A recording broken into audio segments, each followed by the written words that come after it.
Parade हा.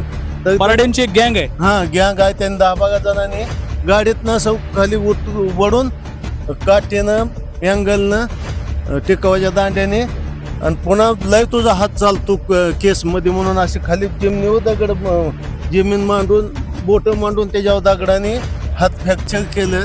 ती 5-6 ठिकाणी फ्रॅक्चर झाला. ज्या वकिलावरती हल्ला झाला त्यांचे वडील आहेत खरं तर. काका, काय नक्की तुमच्या मुलाच्या बाबतीत घडलं? मुलगा शेतात गेला असताना तिथं वाळू उपसत होते.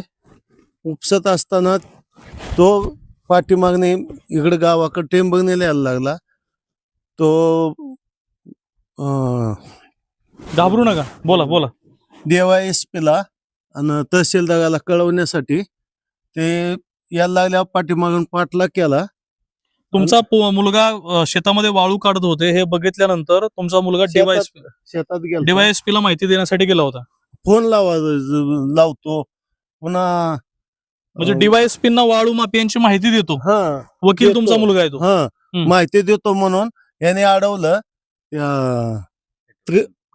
पेट्रोल पंपापाशी त्रिमूर्ती हॉटेल आहे हायवेला बोलवून घेऊन 10-12 जणांनी पगाडे गँगच्या माणसाने अशी काठीनं परांडे म्हणायचं का तुम्हाला?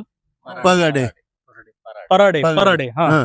तर पराडेंची एक गँग आहे. हा गँग आहे. त्यांनी 10-12 जणांनी गाडीतनं असं खाली वडून काठीनं अँगलनं टिकावाच्या दांड्याने आणि पुन्हा लय तुझा हात चालतो केस मध्ये म्हणून अशी खाली जिमनीवर दगड जमीन मांडून बोट मांडून त्याच्यावर दगडाने हात फ्रॅक्चर केले. ती 5-6 ठिकाणी फ्रॅक्चर झाला.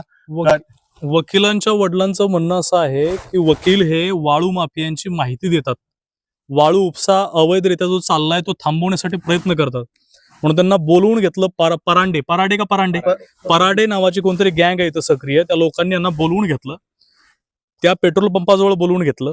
तिथं बोलवून घेतल्यानंतर त्याला मारहाण केली. तुझा हात जास्त चालतो का असं यांचं म्हणणं आहे. तुझा हात जास्त चालतो का म्हणून खाली त्याचा हात ठेवण्यात आला. तो ठेचण्यात आला. म्हणजे हे पाठीमागं बीड मधलं जे प्रकरण झालं संतोष देशमुखांचं, तो जो प्रकार होता त्यातलाच प्रकार आहे असं तुम्हाला वाटतं का? तसाच प्रकार आहे. म्हणजे दहशत लय आहे यांची, या लोकांची दहशत खूप आहे. हा लोक तुम्ही पाहू शकता त्याचे वडील किती मोठ्या दहशतीखाली आहेत.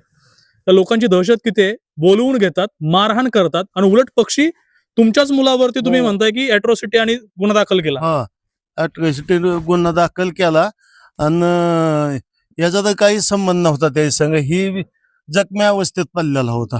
त्याला उचलून सुद्धा दे नाही तिथे, उचलून सुद्धा देत नव्हती. मग कसं तर उचलून दवाखान्यात नेलं पुन्हा. मग हे अवस्था आहे सोलापूर जिल्ह्यातली. खरं तर महाराष्ट्राच्या गृह विभागाला या बातमीच्या अनुषंगाने आणि नागरिकांची जी चर्चा आहे त्याच्यातून एकंदरीत ते आव्हान करत आहेत की महाराष्ट्राच्या गृह विभागानं याच्यावरती लक्ष द्यायला हवं, पाहायला हवं की नक्की सोलापूरमध्ये चाललंय काय. सोलापूरमध्ये दहशतवाद नवीन निर्माण होत आहे का? दहशत नवीन निर्माण करण्याचा प्रयत्न चालू आहे का?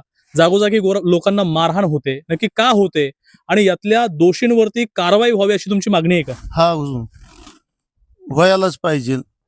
दोषींवरती कारवाई व्हावी असं वकिलांच्या वडिलांचं म्हणणं आहे.